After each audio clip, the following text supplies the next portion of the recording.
team that does this best, which is that not just in a question of how my ballot gets aligned, but it's also a question of how the two of you should be aligned as well.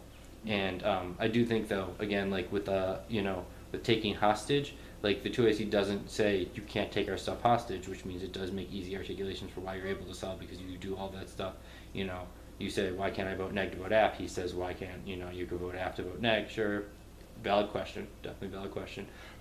But like you start that debate off ahead of time, and then your basic response in the speeches are, well, if you want to vote app to vote neg, you got to come over here and get it, and they don't come over there and get it. Would that have been an advisable strategy to go over there and get it? I don't know. I always wonder. I feel like that. I feel like for some judges that crosses a line. Like we used to read mode and app, and I remember at times Gabby would just take the ballot, like literally steal away from the university and just write her name on the ballot, and.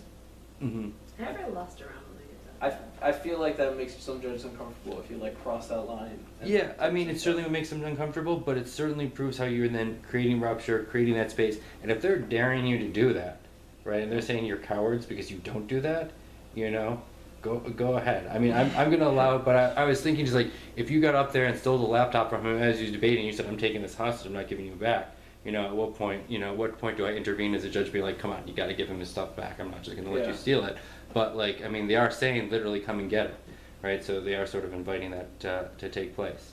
But I feel you on that. But you could also be making the arguments in this case, you did get it. They emailed it to you. Now you have it. You've saved it. It's on your stuff as well. So you don't need to go over there because electronically it's been transmitted and stuff like that. So there's all sorts of fun ways where you can play with that with that hostage stuff to sort of explain how they do that. But I think that there's a lot of leeway in coming the 2 and R for you to be able, for me voting for you as a way to solve their app, and then any minor distinction solves your stuff, right? So in the world where I buy their anti-ethics things, you lose around because they're at least a tiny rupture, and we don't need a total rupture. And so if you could solve for it, then you could be a better rupturing, and so that's always an easier sell. And my guess is a lot of people probably in the 2AC concede we took your app hostage and we have it, because they don't necessarily get that right from the get-go, and so you'd be like, 1AR doesn't take it hostage again, it's too late to come over here and get it, etc. And so I think you could definitely one of those things.